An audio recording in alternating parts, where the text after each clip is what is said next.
Want to welcome everybody back to another episode of the Downline podcast. My name's Jamie Trussell. Privilege of hosting this and serving with Downline, and also as the lead pastor of Redeemer Dripping Springs out in the Austin area. And I am thrilled today, joined by one of my good friends, a friend of Downline, former board member, current pastor, my good buddy Jason Cook. Jason, thanks for being here. Oh, thank you for having me. It's a joy. Hey, give everybody just a little bit of an update on you, Courtney, kind of where you're at and what you're doing. And then we're going to launch in today to a little bit of an overview of Judges, because that's one of the things you're teaching for us in the Institute this year. Yeah, so we lived in Memphis from 2016 until 2021, and then moved to Roswell, Georgia in 21, where I am the senior pastor of Fellowship Bible Church here in Roswell. I've been here 3 years, and Courtney and the kids are doing great. I've added a child since we've been here in Roswell. We now have 4. 10-year-old girl named Charlie, an 8-year-old boy named Cager, a 5-year-old boy named Boss, and then a recently minted 2-year-old boy named Bishop. So between the church and home, we got our hands full, Doc. Yes, you do. And I quit parenting after our 3rd kid, so my 4th is like totally feral. That's number 3 for us. You'll have better luck than me. I love it. You're also flexing on me with your studio setup. Hey, man, I can't take credit for this, man. This was here when I got here. We've got incredible tech folks, and I am just basking in the fruit of the glory of decisions made before I got here. One of the things we talk about is planting trees under whose shade you'll never enjoy. That's one of the things we talk about a lot here. And so I am enjoying the shade of a tree that someone else has planted. Man, that'll preach in disciple making too, but we don't have time for all that today. Hey, I see you got your Ole Miss shirt on. Oh, man, yeah. You know, I got a flight of colors, bro. Even though we got drugged by Kentucky a couple weeks ago, I'm still a fan. Y'all still probably make the playoff. Well, I don't know, man. The SEC's tough. We'll see. I'll tell you what's not tough, playing against Auburn. No, that is a cakewalk these days. Oh, my word. We're like, well, that analogy won't work online. Hey, Judges, let's go in. So just for those that hadn't gone through, and obviously we want everybody to get a small taste of Downline, we'd love to have y'all in our virtual institute. 9 months, about 85% Bible exegesis to become competent and confident to go any context and share the gospel and make disciples. One of the books we cover in there is Judges, and you're teaching Judges for us this year. So I just want to do like a Judges in 30 minutes, which is going to be a challenge for you and me. Well, we're going to try, bro. I'm up for it. We're going to try. All right. So theme of the book of Judges, we find it all the way at the very end. In those days, there was no king, and everyone did what was right in his own eyes. And we can take that as gender inclusive for all of Israel, basically, did what was right in their own eyes. And the striking thing, Jason, about that statement is it's actually not true, right? Like they didn't have a king like the Gentiles, but they certainly had a king. Yes, and that was Israel's great failure. It was God revealing himself to Abraham and being faithful to Isaac and Jacob. It was elevating Joseph. It was meeting Moses in the wilderness and calling him to lead God's people out of Egypt. In each of those scenes, you see Yahweh is king, Yahweh is king, Yahweh is king, Yahweh is king. You get God delivering the law, Yahweh is king. You get God delivering them out of wilderness, Yahweh is king. You get Joshua taking over and the life in the promised land and God doing amazing things and defeating their enemies, Yahweh is king, and then they forgot. And at last verse in the book of Judges is so damning because it highlights just the darkness of the human heart and the corporate sort of ethos of a nation when they forget that Yahweh is king. Yeah, and to draw from that, so let's fast forward to 2024. I mean, I don't know, in your context, I hear, things are so bad. It's almost like we're presented with this picture like things have never been as bad as they are right now, just culturally. The reality is we may find, just with technology, we may find some more creative ways to be evil and maybe even to create systems where we can affect more people quicker with evil. But the reality is the end of the book of Judges is the state of the human heart apart from Christ since Genesis chapter 3. Yes. All tend and trend towards doing what is right in our own eyes because we've rejected God as king. I mean, that is the story of lostness, outside of Eden. Yeah, and sort of what typifies that same sentiment is Judges 19. You have a Levite, you have a priest, you have a man who's called by God to represent God, to lead others in worship of King Yahweh. And what Mm. does he do? He takes his concubine. Why he has a concubine in the first place should raise questions. He then travels into a city where he's confronted by men who want to drag him out of the house to sleep with him. So we get this picture of sexual perversion. That's right. And instead of him finding a different way to diffuse the situation, he throws his concubine outside where she's abused all day long. He then in the morning gets her body, chops her up into little pieces, and then mails her body throughout the kingdom that begins a war with the tribe of Benjamin. Mm. So you get people forgot who Yahweh, that God is king. Then you get God's called people, his leaders, behaving in sinful manner. Then you see the degradation of the moral fabric and character of the society in Israel. Then you get just a brutal and heinous and horrific that ultimately leads to civil war in some ways in and amongst Israel. And there you get a snapshot of just how far Israel has fallen from Mount Sinai when they declare to Mm. Moses and through Moses unto God, we will obey, we will do whatever you tell us to do. Yeah, and that, I mean, and we're both preachers, you better than me, but this, and when we go, like, immediate application is I'm looking at these first two chapters as we're leading towards that incident you mentioned in Judges 19, which is kind of, not that this is an endorsement, so don't email me, but in that show Breaking Bad, it's an unbelievable picture of sin always over promises and under delivers, and it takes you further than you want to go, and it costs you more than you want to pay. And as Walter White in that show slips into complete and utter darkness, this is the nation of Israel and our story apart from Christ, right? And so, Yes. 7 times in Judges chapters 1 and 2, I wrote this in the margins of my Bible years ago. 7 times the phrase "they did not drive out the inhabitants" is repeated. And so everything that's happening to them, it's actually linked all the way back to this lingering sin that was never uprooted. Romans chapter 8, verse 13, if by the Spirit we do not put to death the deeds of the flesh. And sin works like that in our life, right? Like Yes. little pet sins grow up to be these monstrous lions that ultimately devour us. And everything we're going to see Israel struggle with in the book of Judges, I really think goes back to this reality. When they took the land, they did not completely drive out the Canaanites in the way that God had instructed them to. Yes.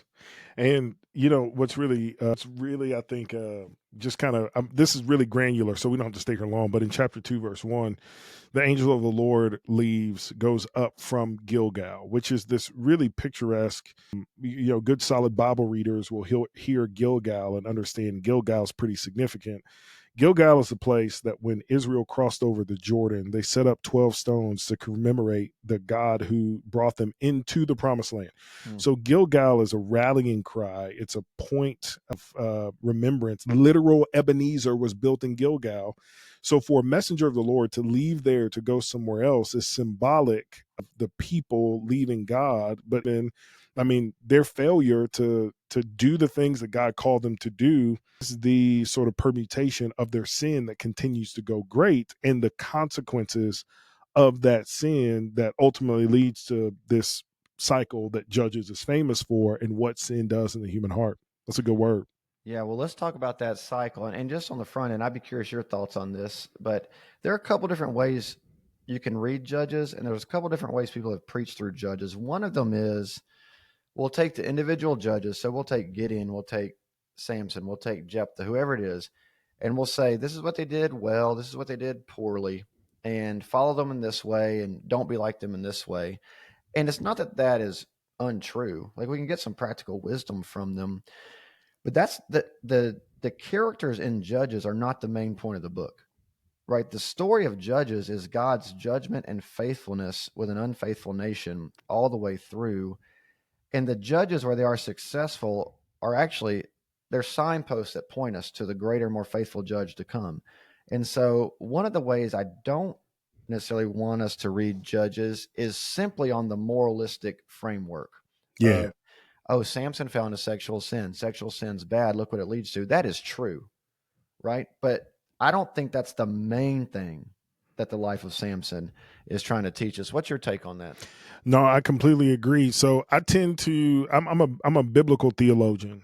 Simply what that means is I am looking at the thread of redemption throughout the scriptures, and I'm trying to find God's activity in redemption at any given point in the text. Yep. And so when I'm looking at Judges, I'm looking at it as a whole and where it is on the spectrum of God's redemptive program. And to the point you just made, people have forgotten who God is, and yet God continues to be faithful. And Mm, even though they have moments where they cry out to God and God rescues them, that lasts for a short time before they go right back into apostasy, right back into being enslaved by the very people they were told to conquer. that's right. God raises up a judge. That judge then delivers them, and they turn their eyes back toward the Lord. All of that entire cycle is emblematic and unfortunately a pattern of behavior of God's people throughout the scriptures. And if I'm honest, it's a pattern of behavior in my own life. Hmm.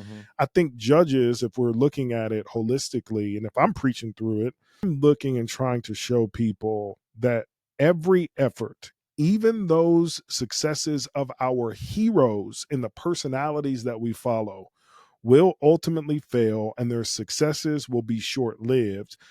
Therefore, we must turn our faith and our attention and our trust and put it in the only one who can actually right all wrongs and redeem our souls. That is King Yahweh. And we know, being New Testament Christians, that's King Jesus. That's So right. that tends to be my approach rather than the therapeutic or moralistic approach that you mentioned. I just think the runway on that is super short, and it turns people into the type of Bible reader that's always reading themselves as the hero in the text rather than reading God as the hero in the text, which is why Judges is in your Bible. Man, that's good. So that cycle, peace, sin, they get oppressed, right? They're going to repent. God raises up a judge and he brings them back to peace. And we see that cycle over and over again. Like you mentioned, a cycle of our own life, but we don't begin at peace.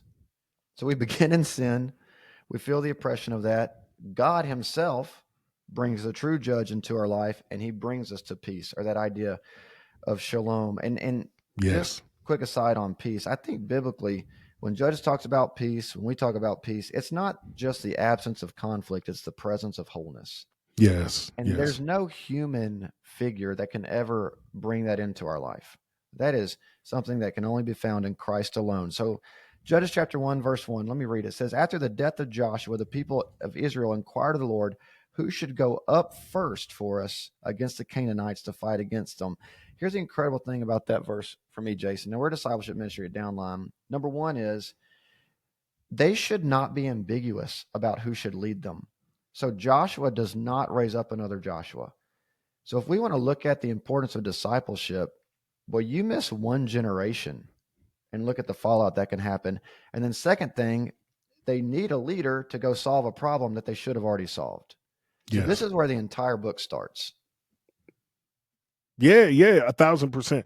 And sort of to compound that, sort of the compounding effects of Joshua's lack of raising up a leader actually don't get remedied until we see Eli and Samuel come on the stage, who then prepare the way for King David. And I mean, we're talking multiple generations of Yep. people, and they may not be wandering in the wilderness like they were in the middle of Exodus, but they are wandering and they're lost and they're aimless.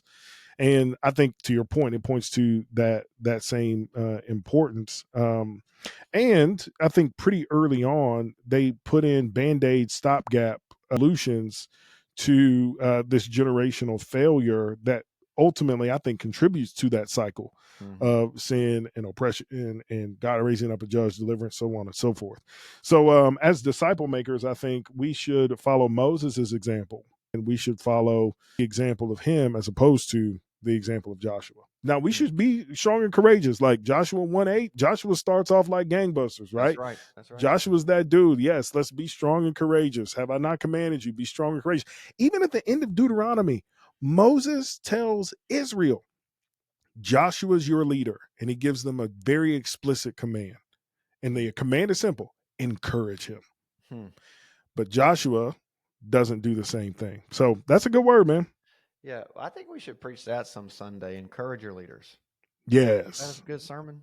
That's a good sermon That's a because pretty Lord knows we need it, that's brother. a self-serving sermon, which I'm not above, just to be honest with you.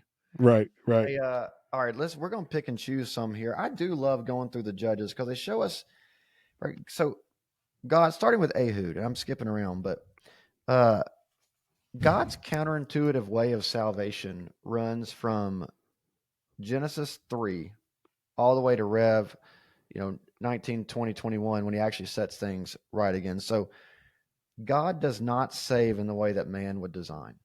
And one of the examples of that is I love Ehud, and it says he's this left-handed guy, which either his right arm was actually deformed, right, in the Hebrew. So he would have been someone that could have looked at as handicapped, expect nothing of him, right? And God picks someone that no one expects anything great of to be the one that delivers the nation. It almost sounds like someone coming to earth as an infant that no one's going to expect anything of, that's going Hello. to deliver God's people. But this is a striking story. And here's one of the things why I think it's hard to deny that the Bible isn't true, or at least we have the text we were intended to have, is God includes details that if you and I were arranging things, we'd have probably left those out. Facts. And Ehud is pretty gory, right? And it's pretty real and it's grimy. But here we have this left-handed dude. I love this for disciple making, right? It's Jesus and the disciples. It's a group of men that society rejected, that nobody expected anything of. And Jesus almost speaks this, hey, I believe in you, come follow me. And Ehud Hmm. makes me think about that as God saying, hey, everyone else looks down at you. You're washed up. You're good for nothing. But I believe in you and I'm going to call you to great things. I think young men and women need to hear that. Yeah. And I think in addition to that, Ehud's brazenness in his approach to King Eglon and his whole, I mean, he walks into the front doors of this king's quarters. Mm, He slays this king and then he walks out. I mean, the sheer chutzpah, if you will, mm, of this guy, the courage of this guy is tremendous.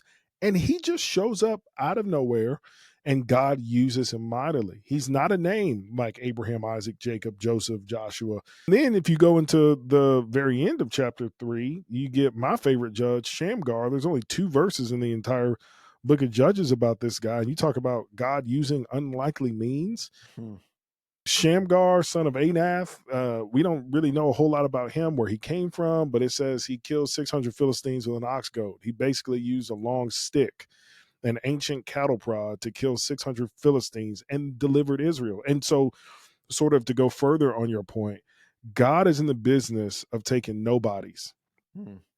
those who are in obscurity, to use them greatly and mightily so that their name doesn't become great, but his name becomes great and his people are blessed. Hey, what do you think? I've been thinking about this lately. We're preaching to Ephesians out here, and just Paul's pastoral prayer, for the church in Ephesus, their eyes of their heart would be enlightened, that they would understand 3 things: their hope, their value, and their power. Yes. Now, theologically, I can approximate hope and value. Doesn't mean I always Hmm. live it out, but I can. But that idea of genuinely tasting, this is what I've been kind of meditating on lately. Would it actually look like for this power, true power, not political power, not tribalism, not this dominating reality, but like we see in the book of Judges, the Spirit of God moving in powerful ways of what are otherwise ordinary men and women. I don't think we see that a ton, at least in my context. And there's got to be a reason why. And I wonder if at least part of it is a lack of belief that God genuinely wants to still do that. Hmm. What are your Hmm. thoughts on that? I do think that's a piece of it. I love that passage, and particularly he says, "I pray that the eyes of your hearts." I'm quoting this from scripture, so you have to forgive me if I get it wrong. He says, "I pray that the eyes of your hearts might be enlightened, that you might understand what is His glorious inheritance in the saints." Mm-hmm. So that's the values piece, right? That That's the value God piece. has a glorious inheritance in the saints, and then he goes on to say that you may understand what is the essentially the power of God working in and through you. Mm-hmm. Think here, just speaking about, I mean, let me talk about my context. Let me not talk generally. I'm in a very affluent area where people are able, they have all their needs met, they've got everything that they could ever want and need, they've got the ability to go on vacations and homes. And really, the biggest time when people, in my context, really feel like they need God is when they realize that there are certain things out of their control. Mm. And I think in the ancient Near East, there was a whole lot more out of your control, and the great need to trust in a power that was bigger than you. And if you didn't tap into that power, you had no other method of no other recourse of remedy for the issue that you were facing. So I think one of the greatest assets, and Paul speaks about this throughout the Ephesians, one of the greatest assets to the church historically has been the powerlessness and being actually under the rule of an evil government. Because when you don't have the power to change it, and you don't have the means to change it, and you don't have the ability to change it, you then have to rest and trust in something that's bigger, stronger, more powerful, more effective than you, and that's God. And I think for Ehud, for Shamgar, for Deborah, Samson, Jephthah, etc., I think that's the reason why we see that type of power on display in ways we don't today. Because to be quite honest, I don't know that we actually think we need God until we are out of control. Yeah, which right, the irony in that is we're always out of control. Always. Doesn't feel like it. And dripping is similar to what you're describing there in Roswell. Yeah, I would describe everything in a very similar way. And except that, there's one place I've found, curious your thoughts on this, where I feel like actually nobody thinks they're in control, and that's at home. The biggest felt need, I think, like inroads, even evangelistically with people out here, is look, it's not financial. People are well taken care of. Externally, we live in a beautiful place. There's plenty to do, but nobody will really tell you, "Oh, dude, I'm batting 1,000 at home. I'm being a dad, being a husband. I'm never getting it wrong." That's the one place I feel like there's an inroad for the gospel. Is externally everything looks fine, but you get inside the house and you start tugging on guys' hearts, like, "Hey, do you have a plan to develop a son or a daughter that's going to be intentional and courageous in a world?" You kind of get the deer in headlights look. You know what I mean? And so if we can draw that out, that sense of dependency and that cry for help, I think we've at least started a conversation that maybe leads someone to going, "Oh my word, I do need something bigger than myself." Yeah, man, that's so good. What a beautiful apologetic, and I think such a salient, really such a salient point. And I mean, home. If I'm just being honest, I'm gonna keep it all the way a buck. Life at home drives me to my knees more than anything else. I say the same prayer every day when I pull in my driveway, Jamie. It's, Lord, I have no idea what I'm gonna find when I walk in this house. Mm, I don't know what my wife is going to be experiencing after being with the kids all day. I don't know what my kids have experienced after being at school all day. I don't know if my dog has gotten into the trash. I don't know if something in here is broken. I don't know if we're going to experience some financial pressure. Like, Lord, I have no idea what I'm going to experience, what I'm going to find when I walk in this house. mm, And I need you to give me what I need mm. to be a good husband and to be a good dad like you are to my kids. And I mean, pastorally, I find that people really come to the church for help when it comes to their marriage, when it comes to parenting or other relational strife. Yep. 1000%. Yep. And if we could carry a similar sense of dependence across our life, I think we'd be all the better for it. That's a Oh my good word. word, 100%. I, of course, my home life's perfect, so I don't know Of anything course it you're talking is. about. I've never experienced any of it. I will say an aside, until we moved, this is more like, my shame is failure as a dad, but uh, it's been interesting since we left Memphis, which we loved our time there and we loved our school and God was so kind to us. But being out here in a new environment, more secular, I have found that I pray for my kids in ways I never have before. Mm. And I don't know if it's because I kind of thought, well, I'm sending them to Christian school, they're fine, they're getting it reinforced, and now I kind of feel like I'm sending them to the, lion's den every day and asking God to protect them and be with them and show them that He loves them and manifest Itself to them and give them courage and make them bold and all of these things. That's been really good for me. I wish it didn't take a change of scenery to probably get me to that place. But sometimes changing something like that, when God really disrupts your life, the dependence piece becomes a lot clearer. Yes. Yes. And I would say that God has disrupted every single one of these judges in ways they did not anticipate. at all, at which all. I think is I mean, you see it really most illustratively in Gideon. Yep, Gideon's a that's the one dude I who's was going to just, mention. Yep, yeah, he's just minding his own business, right? He's just minding his own business, doing his own thing. God's like, hey, Gideon, you're gonna be my champion. Gideon's like, I think you got the wrong you dude. got the And wrong guy. and so we see it throughout the biblical narrative. That sense of what you're talking about is such a beautiful picture, because I think know this, that in the way that Hebrews speaks about Jesus being our high priest who intercedes for us on our behalf, like God is praying for us. He is praying for his kids. God wants the best for us, being a good father who gives good gifts. So he's watching his children act up throughout the book of Judges, and he picks the most unlikely characters to be agents of his grace and deliverance, so that, yeah, we like make a big deal out of Gideon, but we should be making a big deal out of God, and that God made a way for us because of his grace, because of his love and his great affection, his chesed toward us. He makes a way for us even when we act crazy. God is praying for us and acting on our behalf for our good, like you are for your own kids. Well, and let's stay with Gideon. And I said judge in 30 minutes. So we gotta, you know, figure out I can't see a timer, dog, so I'm just following your all lead, right, I'll bro. shut us down in a second. This is just whet people's appetite. If you want all of Judges, go through Downline. You'll hear Jason go from start to finish. Let's go. Uh, one thing about Gideon is that I think we could all relate to him. Dude, scared, tramping out grain in a pit because he doesn't want the Philistines to see him and come and take it. And you mentioned God, he says, I got the wrong God, you got the wrong guy. He says in chapter 6, verse 15, he says, please, Lord, how can I save Israel? I think going back to that power question, it's really hard to move in power when all we see are our own limitations and we can't get beyond that. Mm. And Moses does it too. Moses, go save my people. That's And he sees his good. own limitations first. Gideon, go save my people. When we become fixated on our own limitations, we never even get moving to give God the opportunity to operate in power in our life. Mm. Bro, that is a good word. You ministering to my soul. He says, I am from the least, he says, I'm from the smallest clan, and I am least in my father's house. Yep. Um, Moses says, I can't speak well. I don't talk very good. David is the redheaded, teenager out in the field that nobody believes in. Yes, yes, out in the back. Man, that's a good word. But ain't that just like God?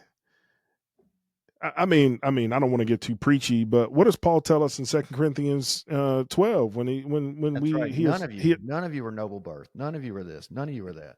none of y'all.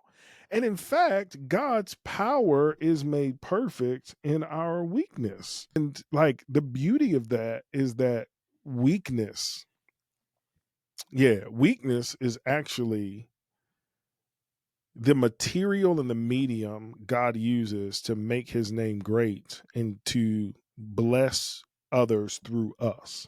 Yep. I It's heard, weakness. it may have been Dr. Adrian Rogers. I really can't remember, but I heard a pastor say one time, when dependence is the goal, weakness is our advantage. Ooh. And the phraseology of that's always stuck with me. Oh, that's so good. And so contrasting that is Samson, who in many ways is the exact opposite of that Yes. idea. Oh yeah. Samson's like, I got this. Self-assured, arrogant. And like what I appreciate about Samson's narrative is that his parents actually obeyed God. And his parents did everything God invited them to do. Samson was set up for success, but Samson read his own news clippings. He got high off his own supply. And it wasn't, in the end, it was God using his weakness to deliver God, his people.